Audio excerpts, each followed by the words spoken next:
Introducción del diario de Jonathan Harker.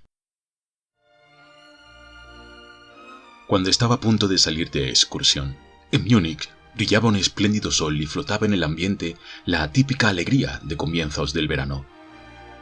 El coche empezaba a ponerse en movimiento cuando el dueño del Hotel 4 Estaciones se acercó corriendo para desearme un feliz viaje. Después, sin soltar la manilla de la portezuela, se dirigió al cochero. «Y usted, Johann, procure regresar antes de que anochezca. ¿Comprendido? Hace buen tiempo, pero puede calmarse el viento del norte y quizás tengamos tormenta. Supongo que está de más recomendarle prudencia, porque sabe igual que yo que esta noche no debe entretenerse en el camino». «Ya, mein Herr», replicó Johann adoptando una expresión de complicidad, a la vez que tocaba el ala de su sombrero con la yema de los dedos. Acto seguido empleó el largo látigo y los caballos partieron a galope.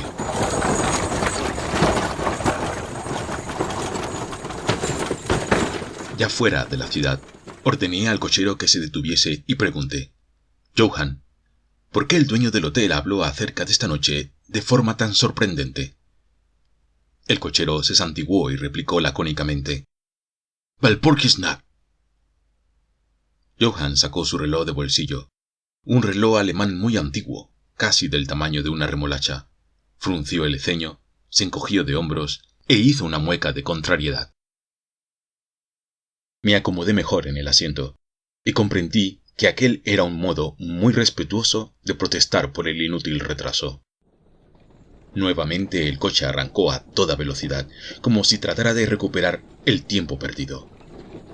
En ocasiones, los caballos alzaban la cabeza como si se sintiesen atemorizados por algo que solo ellos fueran capaces de percibir.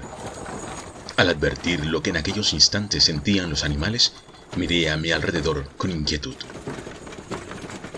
Hacía ya largo rato que subíamos por una pendiente hasta que alcanzamos la cresta de una colina. El viento era fuerte. Al cabo de unos segundos vi una carretera, al parecer con poco tránsito, que descendía hasta un estrecho valle.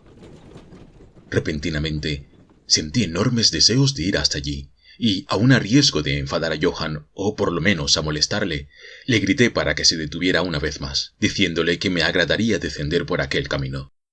El cochero replicó que era imposible complacerme e incluso agotó toda clase de pretextos, al tiempo que se santiguaba repetidas veces. Aquella actitud despertó mi curiosidad, razón por la cual a continuación le hice varias preguntas, pero el cochero respondió a todas ellas de forma evasiva. En señal de muda protesta consultaba constantemente su reloj. Al final decidí actuar de otra forma. «Johann», dije, «quiero bajar por ese camino. Por supuesto que no puedo obligarle a que me acompañe, pero aún así me agradaría saber ¿qué es lo que tanto le horroriza?». Como respuesta, Johann se apeó del coche con rapidez, y tras unir ambas manos en gesto de súplica, me pidió que no descendiera por aquel camino. Con el objeto de hacerse entender mejor, mezclaba palabras inglesas en su jerga alemana. En aquel preciso instante tuve la impresión de que estaba a punto de decir algo que, sin duda alguna, le aterrorizaba. Sin embargo, se serenó rápidamente y entonces repitió santiguándose: «Walpurgisnacht, Walpurgisnacht». Hubiera discutido con mucho gusto, pero ¿quién sería capaz de hacerlo sin conocer a fondo el idioma de su interlocutor? El cochero me aventajaba, puesto que hacía todo lo posible por usar las escasas palabras inglesas que conocía, aun cuando con la excitación terminaba por hablar solo en alemán. Invariablemente y a continuación siempre consultaba su reloj. Los caballos también parecían impacientarse y relinchaban sin cesar. El cochero los observó y palideció al mirar a su alrededor. Parecía estar profundamente aterrado. Con toda celeridad asió las largas vidas que colgaban en parte y llevó el coche unos metros más adelante. Entonces pregunté qué era lo que le había hecho alejarse del punto donde nos habíamos detenido. Johann se santiguó otra vez y señaló hacia un lugar determinado mientras apartaba el coche hacia el lado contrario del camino.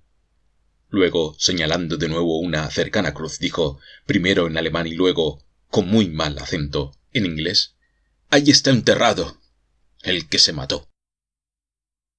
Inmediatamente recordé la costumbre de enterrar a los suicidas en los cruces de caminos. «Ah, sí», exclamé. «Un suicida muy interesante, Johann».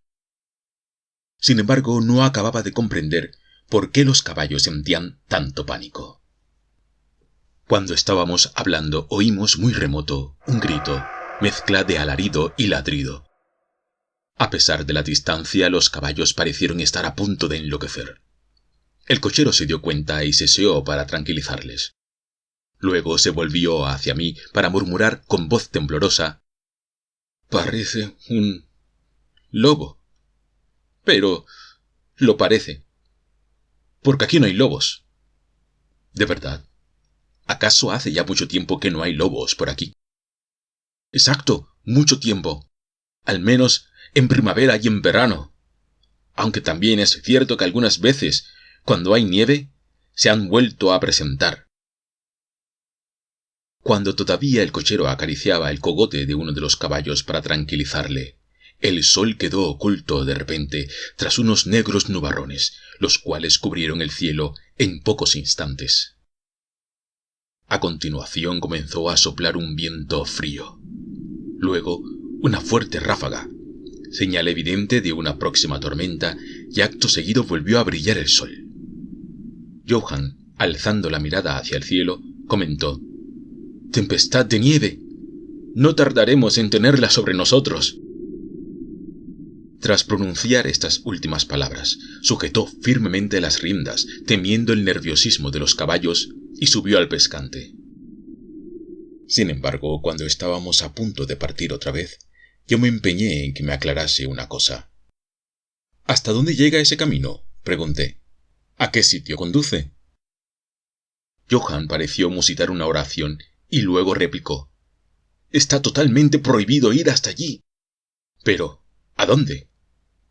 «Al pueblo». «¿Un pueblo? ¿Es que hay un pueblo allá abajo?». «No, nada de eso. Hace siglos que allí no vive nadie», respondió con prisa el cochero. «Sin embargo, usted acaba de hablarme de un pueblo, ¿no es así?». «Efectivamente, había uno». «Y dígame, ¿qué ha sido de ese pueblo, Johann?». A continuación el cochero me relató una larga historia, mezclando el alemán con el inglés en forma tal que hacía realmente difícil comprenderle. Creí entender que hacía siglos, en aquel pueblo, habían fallecido unos hombres, quienes, por supuesto, allí habían sido enterrados.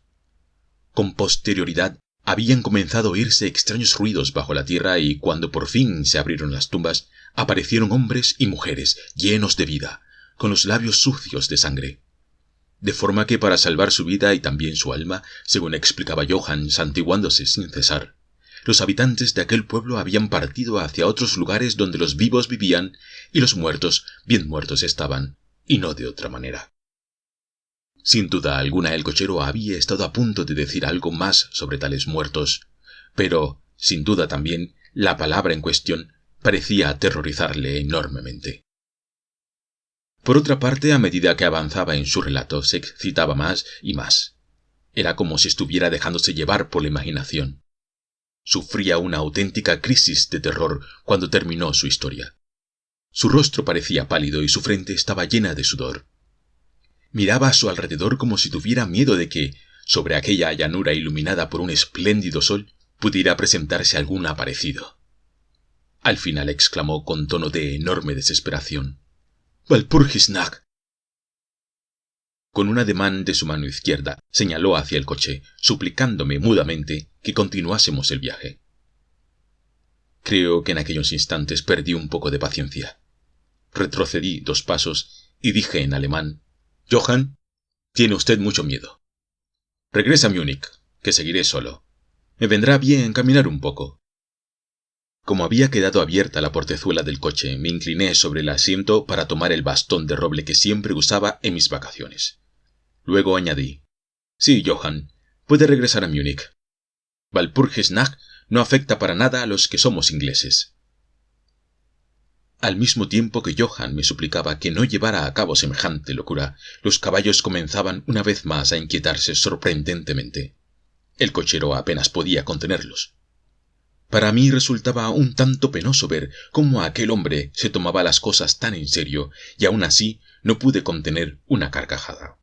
El miedo le había hecho olvidar su elemental inglés y, por consiguiente, Johann discursió en alemán durante unos minutos más. Cuando la situación comenzó a parecerme no ya ridícula, sino aburrida, señalé hacia la carretera con un brazo extendido y ordené lacónicamente: «¡Múnich!». A continuación di media vuelta y empecé a descender hacia el valle. Johann dio la vuelta con el coche para iniciar el regreso a Múnich, y durante unos segundos contemplé cómo se alejaba el coche apoyándome sobre el bastón. En la cima de la colina apareció la silueta de un hombre. A pesar de la distancia que mediaba entre ambos, vi que se trataba de una persona alta y delgada. Cuando el hombre se acercó al coche, los caballos se alzaron de manos y relincharon aterrorizados. Johann ya no pudo dominarlos por más tiempo y se desbocaron. En unos instantes el coche se perdió de vista al igual que aquel extraño individuo. Penetré con decisión en el camino que tanto temía Johann. Yo no acababa de entender aquel formidable pánico. Sospecho que caminé durante un par de horas sin darme cuenta del tiempo transcurrido ni de la distancia recorrida y, por supuesto, sin hallar a nadie en el camino. Por otra parte, y aun cuando me esforcé en mirar hacia todos lados, no pude descubrir ninguna casa. Los alrededores se hallaban totalmente desiertos. No llegué a comprender el motivo en toda su medida hasta que alcancé los linderos de un bosque. Entonces advertí la extraña impresión que en mí producía aquella desolada zona de la región. Tomé asiento para descansar un rato y contemplar con calma todo cuanto me rodeaba. Inmediatamente noté también que allí hacía mucho más frío que en el punto donde había iniciado mi paseo. Luego creí escuchar un ruido muy parecido a un hondo suspiro, un suspirar prolongado que, de vez en cuando, parecía cortarse por una especie de grito ahogado. Alcé la mirada hacia el cielo y contemplé cómo cabalgaban unos gruesos nubarrones sobre el viento que les arrastraba de norte a sur. Sin duda alguna la tormenta estaba a punto de comenzar. Sentí un estremecimiento y me reproché a mí mismo haber permanecido inmóvil tanto tiempo después de haber caminado durante 2 horas. De inmediato reanudé el paseo. Al cabo de unos instantes, el paisaje fue convirtiéndose en algo realmente maravilloso. Era cierto que no había detalles que llamasen la atención, pero el conjunto poseía un encanto supremo. Estaba iniciándose el crepúsculo cuando me pregunté qué camino debía tomar para emprender el regreso a Múnich. Al irse desvaneciendo poco a poco la luz del día, el frío se acrecentaba más y más. Los nubarrones se hacían cada vez más amenazadores, y en la lejanía sonó un trueno. Luego se dejó oír aquel misterioso grito que Johann atribuía a los lobos. Por un momento tuve mis serias dudas. Sin embargo, deseaba ver el pueblo abandonado, de modo que continué caminando. Muy pronto alcancé un valle ancho, rodeado de colinas. Mi ansiosa mirada seguía la serpenteante senda que se perdía en un recodo, al parecer, tras un pequeño bosque que había al pie de una de las colinas. De repente, cuando aún me hallaba contemplando aquel bello rincón, sopló con más fuerza un viento auténticamente glacial, y comenzó a nevar. Mientras reflexionaba sobre aquel largo recorrido por el desértico paisaje, me refugié bajo los árboles que tenía ante mí. El cielo estaba oscureciéndose rápidamente. Los copos de nieve caían con tal abundancia que no pasó mucho tiempo hasta que la tierra y todo cuanto me rodeaba se hubiese convertido en deslumbradora blancura, cuyos horizontes parecían esfumarse en vaga bruma. Reanudé la marcha, pero el sendero era muy malo. De vez en cuando su trazado se confundía con los campos y, a veces, con la orilla del mismo bosque. Poco tardé en advertir que me había salido del sendero. Los pies se hundían cada vez más en la hierba que ocultaba la nieve y, según me pareció, sobre algo blando parecido al musgo. El viento continuaba soplando con fuerza y el intenso frío me hacía sufrir, a pesar del violento ejercicio que me veía obligado a realizar para seguir avanzando. Los copos de nieve me cegaban hasta el punto de que apenas podía abrir los ojos. Ocasionalmente un relámpago quebraba las nubes y veía ante mí unos árboles enormes. Sobre todo creí que abundaban los cipreses y los tejos. Una vez más me refugié bajo los árboles. El impresionante silencio solo se interrumpió por el rugir del viento. El crepúsculo provocado por la súbita tormenta quedó muy pronto absorbido por la oscuridad de la noche. Por fin la tempestad se fue alejando, aun cuando el viento soplaba de vez en cuando con extraordinaria violencia. Cuando esto sucedía, siempre tenía la impresión de que un extraño eco repetía y multiplicaba 1000 veces aquel misterioso grito, casi sobrenatural, del lobo. Una y otra vez la luz de la luna se filtraba entre los negros nubarrones para iluminar el paisaje. En aquellos últimos momentos pude darme cuenta de que, al parecer, había alcanzado el límite de un bosque de tejos y cipreses.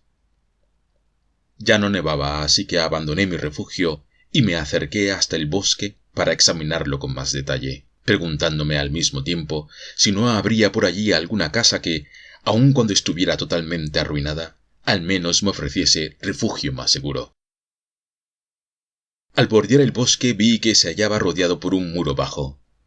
En aquella zona los árboles se alineaban formando una especie de avenida, la cual conducía hasta una figura cuadrada que, sin duda alguna, era una casa. En el preciso instante en que mis ojos descubrían esta última, los nubarrones cubrieron la luna y me vi obligado a avanzar por la avenida totalmente a oscuras. Estaba temblando de frío. Sin embargo, y aunque caminaba a ciegas, me sostenía la esperanza de hallar un buen refugio. Enormemente asombrado ante el súbito silencio que reinaba, me detuve, y mi corazón, quizá con ansia de identificarse con la naturaleza en calma, parecía tratar de no latir más. Pero todo duró apenas un solo instante. La luna volvió a surgir entre las nubes. Inmediatamente comprobé que me hallaba en un cementerio y que el edificio que se alzaba al final de la avenida no era más que un enorme panteón, blanco como la nieve que lo cubría por completo. El súbito claro de luna trajo consigo otro trueno, como advertencia de que la tormenta todavía no había amainado. Una vez más oí los sordos alaridos y probablemente ladridos broncos, pero más prolongados, de perros o lobos. Muy impresionado por todo, sentí que el frío entumecía mis músculos. Entonces, a la vez que la luz de la luna iluminaba el panteón, la tormenta redobló su furia. Atraído por una extraña fascinación, me acerqué más hasta el solitario panteón. Allí lo había alzado alguien, en forma difícilmente comprensible. Después de rodearlo, llegué hasta la puerta de estilo dórico, y allí leí la inscripción escrita con caracteres alemanes: Condesa Dollingen-den-Gratz, Estiria. Buscó y halló la muerte. 1801. Sobre la propia tumba vi una larga barra de hierro, al parecer hundida en el mármol. El monumento funerario estaba compuesto por varios bloques. Tras rodear de nuevo el mausoleo, por el lado opuesto a la entrada, descifré las siguientes palabras: Los muertos son rápidos. Aquello era tan insólito y misterioso que tuve la inmensa impresión de estar a punto de perder el conocimiento. Comenzaba a arrepentirme de no haber seguido los prudentes consejos de Johann cuando se me ocurrió una idea realmente terrible. Era la noche de Walpurgis, Walpurgisnacht, la noche durante la cual, según creen muchas personas, los muertos despiertan en sus tumbas y se celebra una gran bacanal en la que participan todos los genios maléficos de la tierra, del aire y de las aguas. Me hallaba justamente en el lugar que el cochero ni siquiera había querido mencionar, en el pueblo abandonado hacía varios siglos. En aquel cementerio yacía enterrada una suicida, y en este momento me encontraba ante su sepultura, solo e impotente, aterido de frío, bajo un auténtico sudario de nieve y con la inminente nueva tormenta encima. Lo cierto fue que debí recurrir a todo mi valor personal y a las creencias religiosas que me habían inculcado para no dejarme dominar por el espanto. Casi de inmediato sobrevino un verdadero ciclón, el cual me inmovilizó. La tierra temblaba como si sufriera el peso de miles de cascos de caballo. No era una tormenta de nieve, sino de grueso granizo. Caía con tal fuerza que arrancaba las hojas de los árboles, quebrando sus ramas hasta un extremo tal que los cipreses ya no pudieron proporcionarme el menor abrigo. Corrí para guarecerme bajo otro árbol, que tampoco pudo protegerme durante mucho tiempo, hasta que forzosamente tuve que buscar otro lugar mucho más adecuado. La entrada del panteón mostraba un profundo arco. Al apoyarme contra el macizo bronce, me sentí mucho más protegido del granizo, que solo me alcanzaba al rebotar en la avenida o sobre las losas de mármol de la tumba. De repente, cedió la puerta del panteón y se abrió hacia adentro. Consideré aquello como una enorme suerte que me permitía aprovechar un refugio más adecuado contra la implacable tormenta. Ya estaba dispuesto a entrar cuando un rayo iluminó el cielo. Como en aquel mismo instante mi mirada se hallaba perdida en la oscuridad del panteón abovedado, pude ver, aseguro que es tan cierto como que estoy con vida, a una hermosa mujer, con sonrosadas mejillas y encendidos labios, tendida sobre una especie de angarillas y, al parecer, dormida. Estalló otro trueno, y yo, como arrastrado por una mano gigantesca, di unos cuantos pasos bajo la tempestad. Todo ocurrió con tanta celeridad que, mucho antes de advertir el choque físico y espiritual que acababa de recibir, sentí una vez más cómo el granizo golpeaba sobre mis hombros y mi espalda. Al mismo tiempo, tuve la extraña impresión de no hallarme solo. Miré hacia atrás. La puerta del panteón seguía abierta. Otro cegador relámpago rasgó el cielo y la chispa cayó sobre la viga de hierro que atravesaba el monumento funerario, destruyendo en un instante la magnífica sepultura.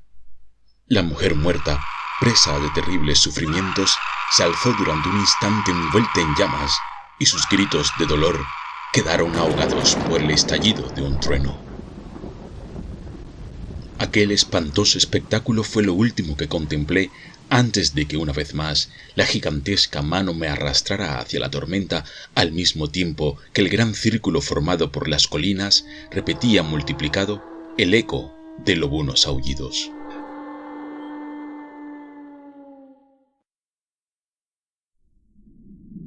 Lo último que recuerdo de aquellos instantes, aunque vagamente, es la visión de una multitud blanca que se movía.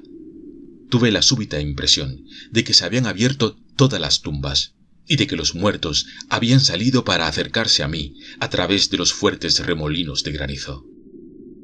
Poco a poco fui recuperando el conocimiento. Me sentía tan cansado que llegué a asustarme. Pasó mucho tiempo antes de que recordase todo lo sucedido. Me dolían mucho los pies y apenas podía moverlos, casi atrofiados por el frío. Asimismo sentía la nuca helada. Por otra parte, y esto no era impresión, la columna vertebral y las orejas estaban tan insensibles y doloridas como los pies. En mi corazón sentía una especie de calor que, comparado con las demás sensaciones, resultaba delicioso. Sin duda era una auténtica pesadilla, algo que me atrevería a calificar de pesadilla física. También sentía una extraña opresión en el pecho que me impedía la respiración. Supongo que permanecí durante mucho tiempo en estado semiletárgico. Cuando lo abandoné, creo que me quedé dormido o quizá perdí el conocimiento.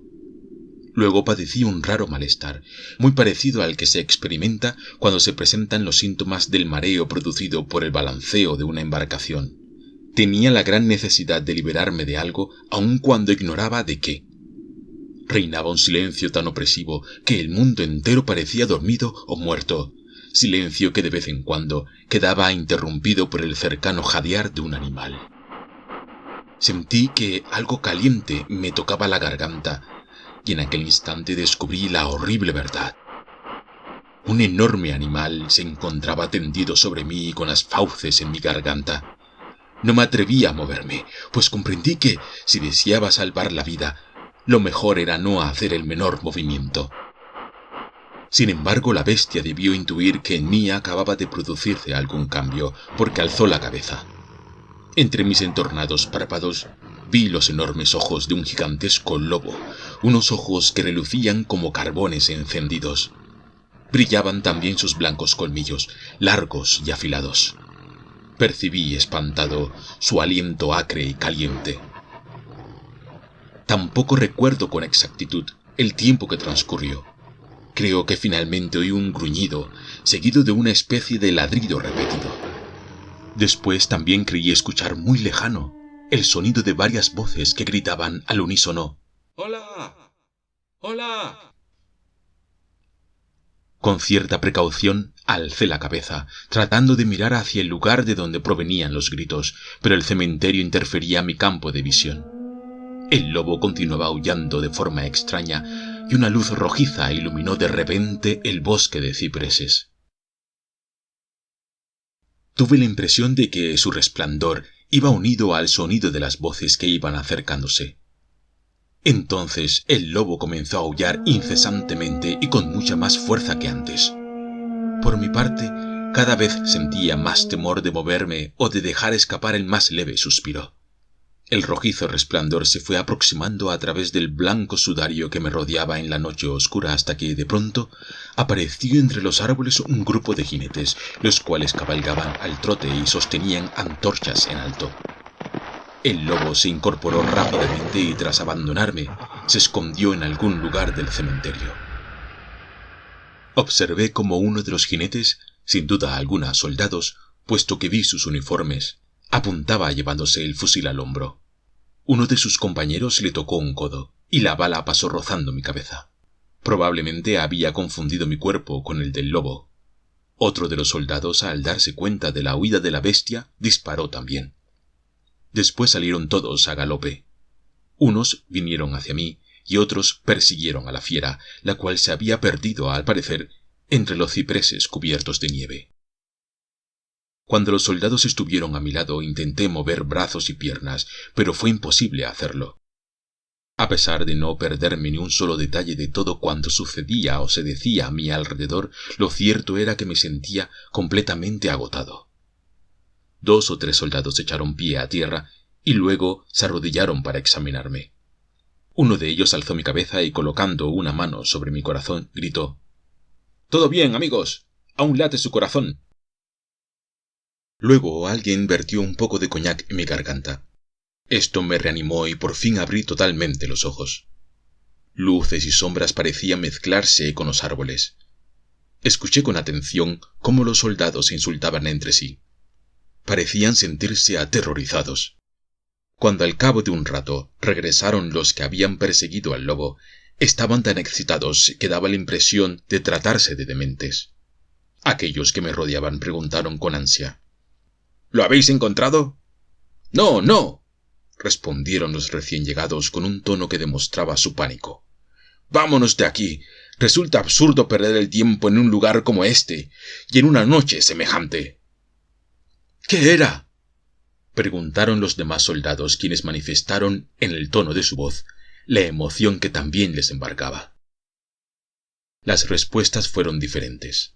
Sobre todo me parecieron muy dudosas. Era algo así como si todos quisieran decir lo mismo y el pánico se los impidiera. «Sí, lo era. Sí que lo era», murmuró uno de los soldados aún sin reponerse de su terror. «Se trataba de un lobo», aclaró otro. «Pero no sé, no exactamente un verdadero lobo. Carecemos de balas benditas y por lo tanto es inútil disparar contra él», razonó un tercer soldado, que hablaba con más serenidad. «Nos han jugado una mala pasada al hacernos salir una noche tan infame. Nos habremos ganado bien los 1000 marcos prometidos». «Entre las ruinas de ese panteón de mármol había sangre, y supongo que no la habrá vertido el rayo», comentó otro. «¿Y este hombre? ¿No está en verdadero peligro? Fijaos en su garganta. Observadla bien. El lobo se tendió sobre él y le mantuvo caliente». Un oficial, al inclinarse sobre mí, manifestó: «No se trata de nada serio. La carne no se ha desgarrado». ¿Qué significado podrá tener esto? Porque la verdad es que, si no llegamos a escuchar los aullidos del lobo, no la habríamos descubierto aquí. ¿Y dónde se habrá metido ese animal?, preguntó el soldado que sostenía mi cabeza y parecía mostrarse más sereno que los demás. «Habrá regresado a su cubil», respondió otro soldado palideciendo repentinamente. «¿Acaso no hay por aquí suficientes tumbas para refugiarse?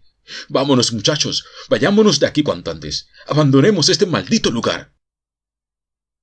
A la vez que el oficial dictaba órdenes, el soldado me ayudó a tomar asiento. Luego llegaron más soldados para alzarme y sentarme sobre uno de los caballos. Fue el oficial quien se colocó detrás de mí y, tras rodearme la cintura con ambos brazos, dio orden de ponerse en camino. A continuación, se emprendió la marcha, dejando atrás los cipreses. Al no haber recuperado aún el uso de la palabra, nada pude explicar sobre mi increíble aventura. Sospecho que debí quedarme dormido, puesto que desde aquel instante lo único que puedo recordar es que me encontré de pie, en tierra, sostenido por 2 soldados. Era de día y hacia el norte y sobre la nieve se reflejaba un rayo de sol muy parecido a un largo reguero de sangre. El oficial ordenó a sus hombres que no comentasen nada de lo ocurrido. Solamente debían declarar, si llegaba el caso, que habían encontrado a un inglés junto a un enorme perro que parecía estar protegiéndolo. «¡Un perro!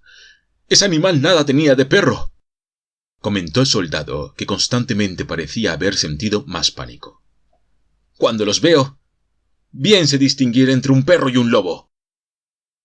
El oficial añadió con calma: «He dicho que se trataba de un perro». «Un perro», repitió irónicamente el soldado que, sin duda alguna, bajo la luz del amanecer, se sentía más sereno. «Mirad su garganta. ¿Acaso dirían que un perro ha sido capaz de hacer eso?». De manera mecánica me llevé una mano a la garganta y el movimiento me arrancó un grito de dolor.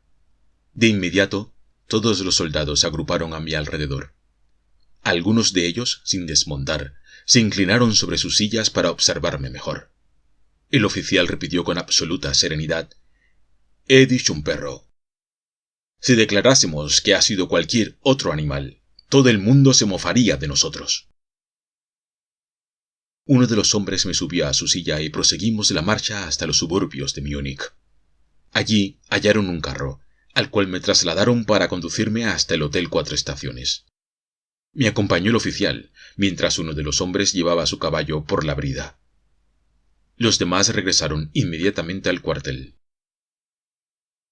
Herr Delbrück nos dio la bienvenida con excesiva prisa, razón por la cual comprendí que nos esperaba con ansiedad. Me tomó las 2 manos y no me las soltó hasta que llegamos al pasillo. Luego el oficial se dispuso a retirarse, pero le supliqué que se quedara e insistí en que subiese a mi cuarto. Ordené que le sirvieran un vaso de buen vino. A continuación, le expresé mi gratitud por haberme salvado la vida y le pedí que hiciera extensivo a sus hombres mi agradecimiento. El oficial respondió que por su parte se alegraba de haberlo logrado. Enseguida manifestó que había sido el propio Herr Delbrück quien se había encargado de disponer mi búsqueda, y que ésta, al fin y al cabo, había tenido un resultado satisfactorio y no del todo desagradable. Al escuchar tan ambigua declaración, el patrón sonrió. A continuación, el oficial solicitó cortésmente permiso para retirarse, puesto que le esperaban en el cuartel. «Pero, Herr Delbrück, dígame», pregunté, «¿cómo fue posible que salieran a buscarme los soldados? ¿Y por qué?». El propietario del hotel se encogió de hombros, como si restara importancia a su labor, y respondió: «El comandante del regimiento donde hice el servicio militar me concedió a algunos hombres voluntarios». «De acuerdo, pero ¿cómo sabía usted que me había perdido?». «Vino a verme el cochero con los restos de su coche, el cual quedó destrozado casi por completo al desbocarse los caballos». «Sin embargo, sospecho que este no ha sido el único motivo de haberme buscado con la ayuda de los soldados. ¿Tengo razón?». «Por supuesto que no», respondió el hotelero. «Verá usted, antes de que regresara el cochero, llegó un telegrama del boyardo que le invitó a su castillo». Herr Delbrück extrajo el telegrama de su bolsillo y me lo entregó. Entonces pude leer lo siguiente: «Bistritz. Cuide mucho de la seguridad de mi futuro invitado. Su vida es realmente preciosa para mí. En el supuesto caso de que le ocurriese algo desagradable o se fuera de la ciudad, haga todo lo posible para encontrarle. Es inglés y le agradan las aventuras. La noche, la nieve y los lobos pueden representar graves peligros. Si por cualquier motivo usted se siente preocupado por él, no dude un solo momento en hacer cuanto pueda. Mi fortuna recompensará bien su solicitud. Drácula. Con el telegrama aún en la mano, tuve la súbita impresión de que la habitación daba vueltas. Si en aquel preciso instante no me hubiera sostenido el dueño del hotel, habría caído al suelo. Todo cuanto estaba ocurriendo me parecía tan extraño, misterioso e increíble que gradualmente me fui convenciendo de que estaba siendo presa de potencias desconocidas. Esta idea, aunque muy vaga, me paralizaba en cierto sentido, porque la verdad era que también me sentía protegido por algo misterioso. En el minuto más oportuno, un mensaje procedente de un lejano país me había salvado del peligro de quedarme dormido sobre la nieve y al mismo tiempo me arrancó de los colmillos de un lobo.